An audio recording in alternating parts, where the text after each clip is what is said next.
meeting a study session by the International Socialists on the topic of Marxist economics, explaining the crisis.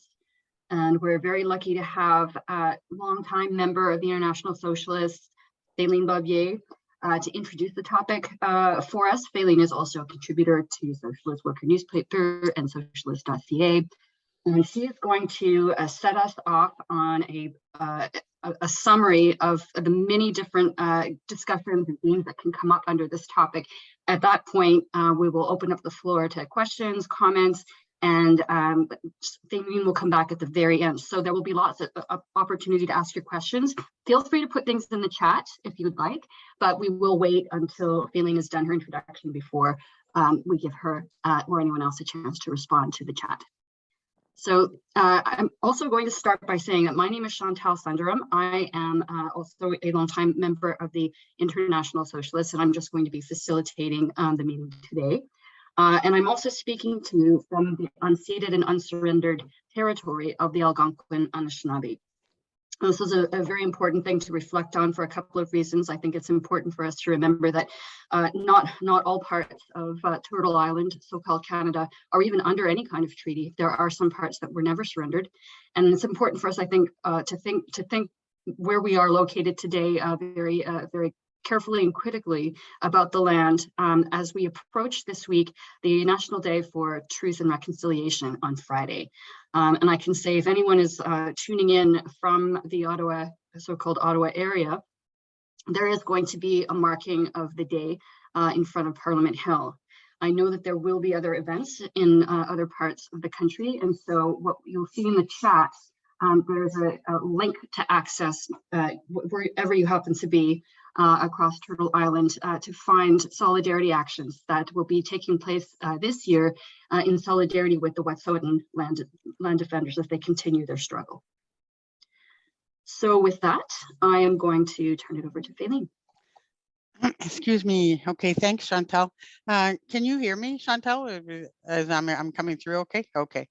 So I'm going to start out by talking a little bit about the cost of living crisis that's affecting working people around the world, while the rich are getting richer by the day. Expenses are skyrocketing, and the best that the capitalist politicians can offer is more misery for the majority. This is the product of a system that values corporate profits above all else. So what I want to take a look at in my talk is a Marxist analysis of how capitalism operates, and also to argue that Marx's analysis and understanding of capitalism as a system also reveals the possibility for getting rid of this system, which is based on profit for the minority on the backs of the large majority of the world's population. We live in an unstable world, and the instability is increasing. It's a world where 1 billion people feel hungry every day, and the hunger is going to increase, particularly with the high levels of inflation globally and the catastrophic effects of global warming on agriculture production. These high levels of inflation are making putting food on the table difficult, even for working class people living in advanced capitalist countries. It's a world which is destroying its own environment, and that destruction is going to increase with the increasing frequency of climate events, like, for example, Hurricane Fiona, which we've just seen raging through the Atlantic provinces. Outbreaks of pandemics like COVID, which have everything to do with capitalism's increasing encroachment on the natural world. It's a violent world, and the violence is increasing. If you look at the current conflict in the Ukraine, which threatens or has threatened even the possibility of nuclear conflict, something that many of us might have thought had been put to rest after the end of the Cold War between the US and the former USSR. Some commentators are now saying we may be on the brink of another recession, or that we're already in it, while many other economists insist that the fundamentals of capitalism are fine. The current inflation rates are just a necessary correction to high wage demands. The governor of the Bank of England, Andrew Bailey, set the attitude of the mainstream view on the impact of inflation in February when he said that I'm not saying nobody gets a pay rise, don't get me wrong, but what I am saying is we do need to see restraint in pay bargaining, otherwise it will get out of control. But the current rate of inflation cannot be laid at the feet of greedy workers. Workers have been losing ground over the last 3 decades in terms of wages and their standard of living. Since the COVID slump, labor's share of income and real wages have been falling sharply. The rise in inflation has not been driven by anything that looks like an overheating labor market. Instead, it's been driven by higher corporate profit margins and supply chain bottlenecks.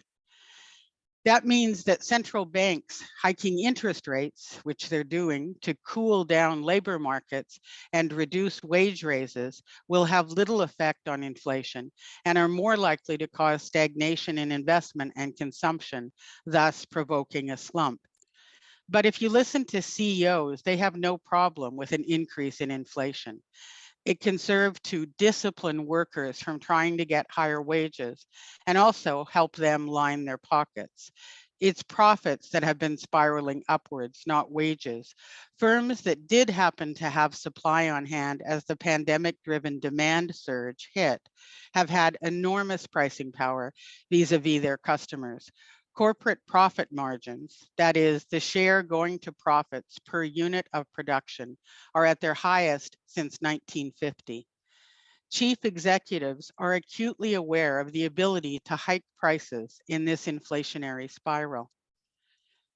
Hershey Bar CEO Michael Buck told shareholders, pricing will be an important lever for us this year and is expected to drive most of our growth. Similarly, a Kroger executive told investors, a little bit of inflation is always good for our business. While Hostess's CEO in March said, rising prices across the economy helps profits. Most mainstream economists, even left-wing economists, like for example, John Maynard Keynes and his followers, usually start by taking the existing system for granted. The arguments of the radical Keynesians have always been in terms of amendments or slight adjustments to the system through greater state intervention than what's necessarily envisaged by mainstream economists. They haven't seen the system itself as driven by an inner dynamic whose destructive effects are not restricted to purely economic phenomena. In the 21st century, the system, that is capitalism, is producing wars, hunger, and climate change, as well as economic crises, and doing so in ways that threaten the very basis of human life. When Marx and Friedrich Engels, his lifelong collaborator and friend, wrote the Communist Manifesto in 1848, at the beginnings of industrial capitalism, they saw it as a revolutionary system, because it created, for the first time in human history, the potential for liberation from want. Through the development of industrial production, it became possible for every human being to be fed, clothed, and housed. But as Marx recognized, even in his time, capitalism would never achieve this society of plenty for all because of the way production is organized. Excuse me. With the means of production controlled by a tiny minority of society, the ruling class, more widely known today as the 1%. Marx described the ruling class as a band of warring brothers in constant competition with each other, giving the system a relentless drive to expand. As Marx wrote in Capital, fanatically bent on making value expand itself, he, that is the capitalist, ruthlessly forces the human race to produce for production's sake.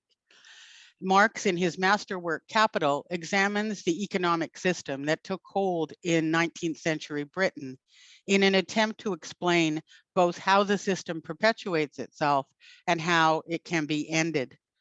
The first step paving the way for capitalism to take hold was the stealing of common lands so that people would have no way to survive other than to work for the capitalist. This happened in Britain through the enclosures, which was a process of taking over land which had once been shared communally. It also happened through the brutality of colonialist expansion, which set the stage for capitalism to take root, as in the United States, for example, where the institution of slavery lay the basis for all future profit-making by the few, or in so-called Canada, where the stealing of Indigenous lands laid the basis for capitalist prosperity, and continues to this day with the setting up of pipelines on Indigenous land against the will of the people living there, who depend on their relationship to the land and water to survive. So the transition from feudalism to capitalism was essential to this process of separating the majority of human beings from the land. Humans became free in the sense that they were no longer beholden to the Lord as serfs, but as Marx explained, this made them free to starve, their only option being to sell their ability to labor to the capitalists in mills, mines, etc. Having stolen the commonwealth, the capitalist then sets about to expand and continue this production of wealth or value. But although the capitalist owns the machines and raw material, these things in themselves do not create value. Only the exercise of human labor adds to the natural wealth that existed in a state of nature, and only continued labor can increase it still further. If you look at the surface of how things work, it may seem like wage labor is a fair exchange. A worker works for 8 hours a day or 10 or 12 and is paid by the employer for this labor. But Marx argued that it was necessary to look underneath the workings of the system to see what was really happening. So let's say the first 4 hours of the workday, the worker is working for a wage that will pay for food, shelter, etc. But the next 4 hours, the value that is being created by the worker is the surplus value that goes into the pockets of the capitalist, or rather is plowed back into further accumulation of capital. Another distinguishing feature of capitalism is that it's a system based on competition. Competition between capitals drives each capitalist to invest in means of production and new technological advances to try and get ahead of his competitors. When the new technology is first used by the capitalist who develops it, his profits will increase as compared to his competitors. But as the new technology is adopted by other capitalists, and often at a lesser cost, his advantage disappears. The other important feature of the system that Marx studied and wrote about was what he called the tendency for the rate of profit to fall. So what is the rate of profit?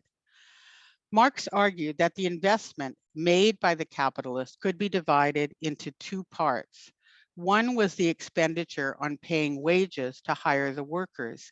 This he called variable capital, because it was capital that by putting labor power to work expanded value to create surplus value in the course of production.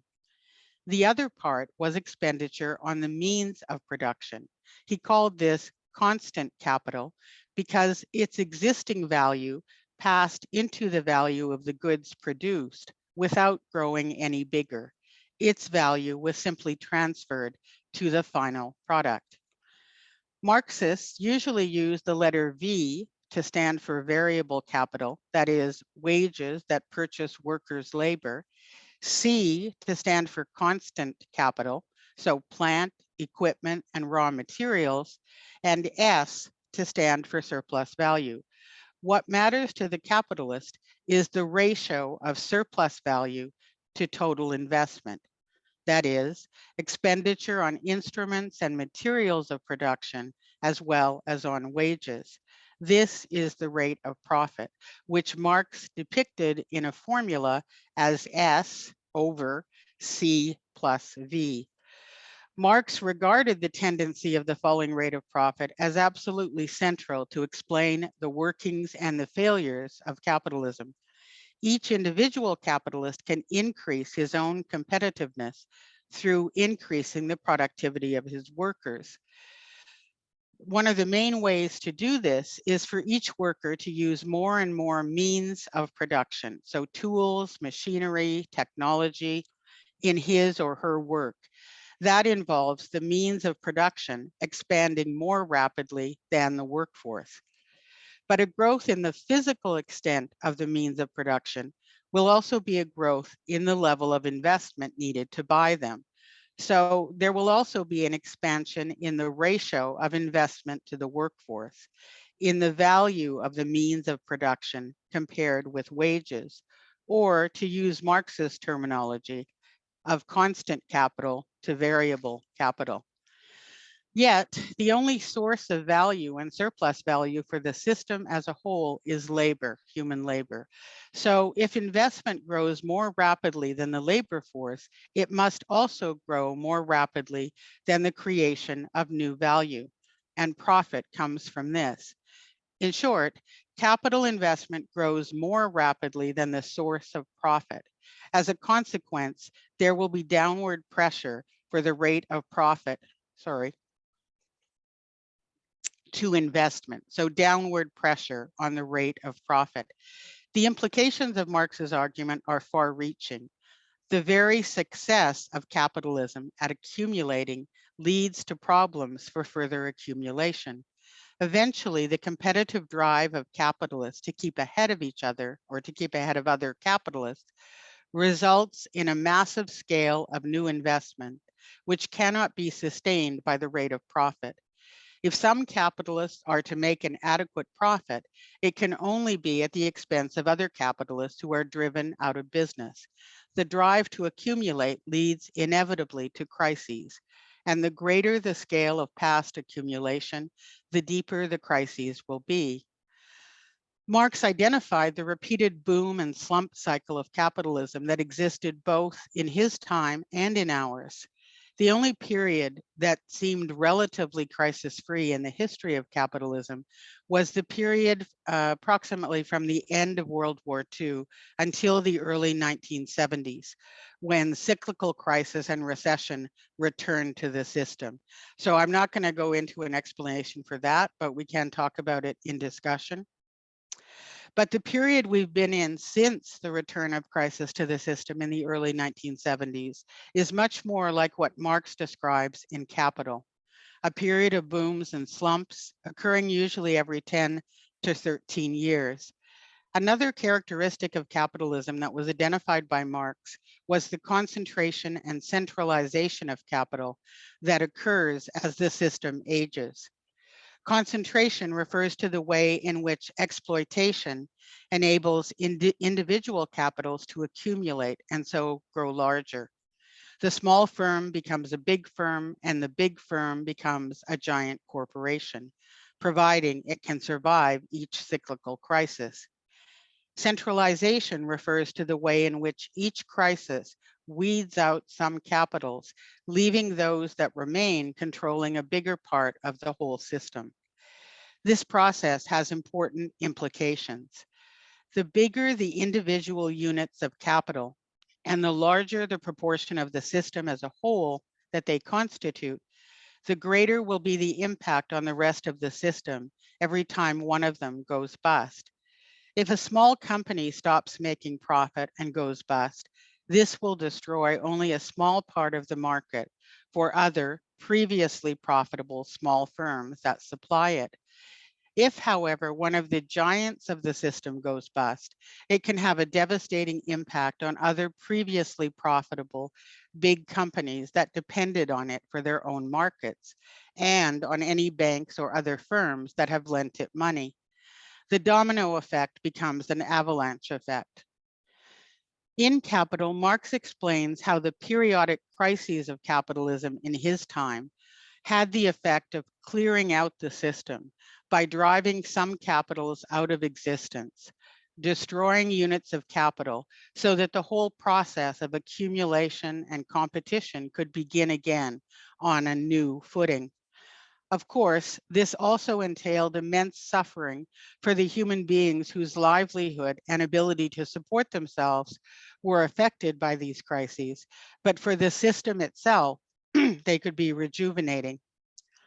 The problem as capitalism ages is that units of capital become much, much larger, which explains, I think, why governments around the world were very hesitant and in most cases did not let big banks and corporations go to the wall in the Great Recession of 2008 and 2009, because they feared the knock-on effect to the whole system. Excuse me. But this also means that the rate of profit then doesn't recover. And so capitalists are reluctant to invest money in production, in real material production, and much more likely to engage in speculation and bubbles like the dot-com bubble, the various stock market bubbles, cryptocurrencies, etc. These problems of aging capitalism threaten the health of the economy, but also more than that.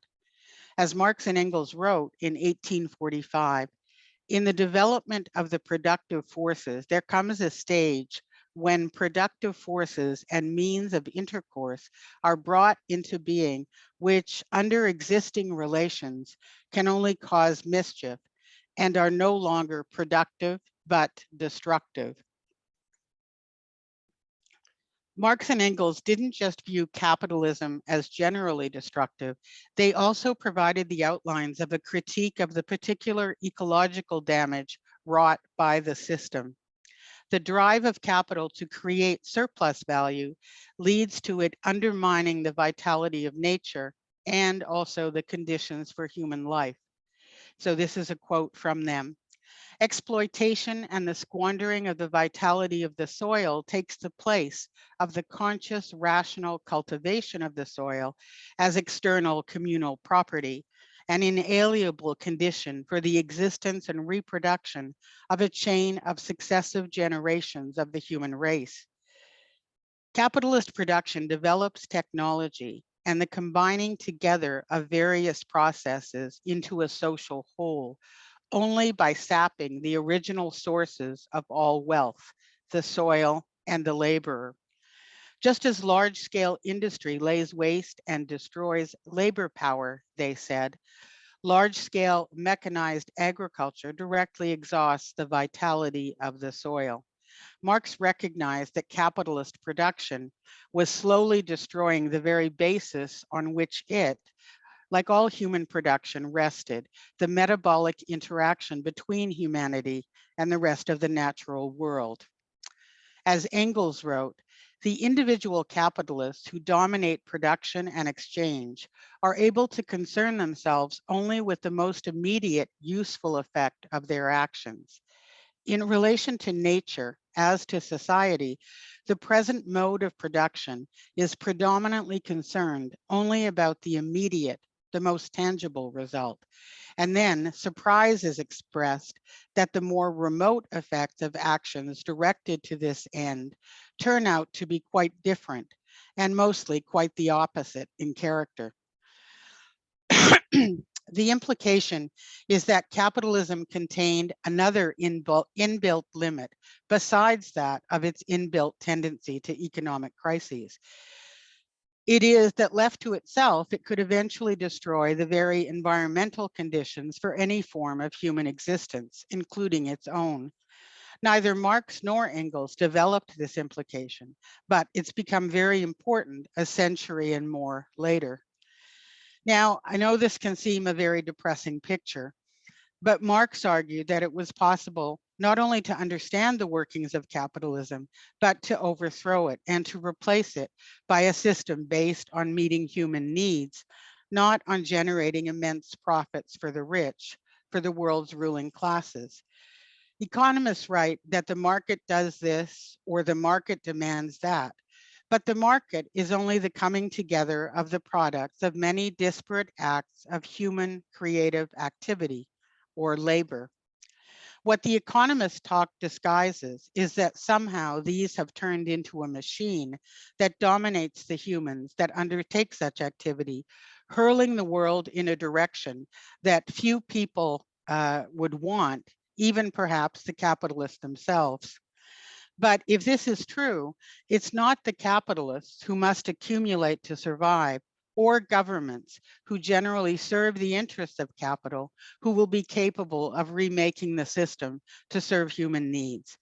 Marx also identified what he saw as being the Achilles heel, the weakness of capitalism, that it can only create and recreate itself through the labor of workers. Marx defined the working class on the basis not of their salary or their self-definition, but on their objective relationship to the means of production. Workers are those of us who can only survive by selling our labor power. So although we are in that sense enslaved to capital, capital is also dependent on us. And capitalism grows by producing its own gravedigger, the working class.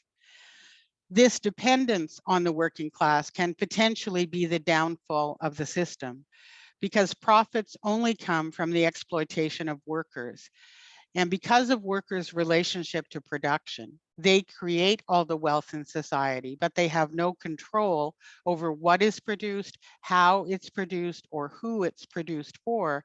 Workers are constantly thrown into conflict with the bosses over working conditions, wages, questions of democracy in the workplace. When workers withdraw their collective labor power, the gears of capitalism and the profits that flow from it grind to a halt, creating the possibility of reorganizing society on the basis of human and environmental needs. In that sense, Marxism is both a hopeful and a realistic philosophy. If we look around the world today, there's ample evidence that the system needs to be changed. From the devastation of the natural environment and the threat and increasing reality of catastrophic climate change, to the continued oppression and racism suffered by millions around the globe, the attacks on ordinary workers and their families, the increasing gap between an extremely tiny and wealthy minority and the rest of the planet. It's been argued that the shrinking of the industrial working class in Western capitalist countries signals the weakening of the working class in general, if worker is simply reduced to being white men in overalls. It's certainly true that the traditional manufacturing sector has declined from what it once was, at least in Western capitalist countries. But at the same time, we've seen the public and service sectors becoming much more important. The largest section of the working class in Germany in Marxist time was probably female domestic workers. And as Marx points out in the Communist Manifesto, capitalism, by constantly revolutionizing production, also changes and reshapes the working class at the same time. There are more workers today in the country of Brazil than there were in the whole of the working class at the time that Marx was writing. Although there may be fewer manufacturing workers in Western capitalist countries, centers of manufacture have opened up in many countries in the global South, whose workers wield exactly the same power to stop production by downing their tools as their sisters and brothers in the global North. Today, workers are in the global South. They include people from every gender, sexual orientation, faith, ability, and nationality. That's why what some are calling the return of the working class to the world stage is a hopeful sign. From the recent organizing at Amazon, where a ground up organizing effort saw the first unionized Amazon warehouse in Staten Island, New York, to recent strikes by rail workers in the UK, and a planned day of strike action by several unions there on October the 1st, workers are beginning to fight back. And these actions aren't just affecting the workers in those specific workplaces or industries, but I think the entire class. The young workers of color at Amazon who organized the union have been speaking across the US to other workers who identify with their struggle and see their victory as a victory for all. Similarly, in the UK, there have been what are called enough is enough rallies that are going on across the country as ordinary working people face the prospect of paying the rent or paying heating bills or putting food on the table, but not all three. The mainstream media has searched in vain in Britain for ordinary people on the street to say that they've been inconvenienced by the rail strikes, but people repeatedly have been saying that they're in solidarity with strikers in spite of any inconvenience the strikes may be causing. And I think it's because they themselves are facing the same squeeze on wages and the same difficulties making ends meet. Many workers worked through the pandemic, and they were told that they were essential workers, that their sacrifices were appreciated. I think that's helping to stoke workers' anger now as they realize that all that was so much smoke and mirrors, and that in fact, bosses and governments intend to make workers pay for any new crisis. When Marx identified workers as the gravediggers of capitalism, however, it wasn't for him a certainty or a foregone conclusion. It depended on the class moving from what he called a class in itself to become a class for itself, realizing its power and moving consciously towards overturning the system that exploits and oppresses us all. Whether this happens can only be resolved through struggle. As the world stares straight in the face of a new crisis, we know that it won't affect us all in the same way. The ruling class and the rich will find a way to profit from the misery of ordinary people, as they have always done. Over the last 15 years, ordinary workers and the poor have continued to lose ground, while the wealthy have seen their wealth increase exponentially. We're also living in a world where even the survival of the planet seems a moot point, or certainly a questionable outcome.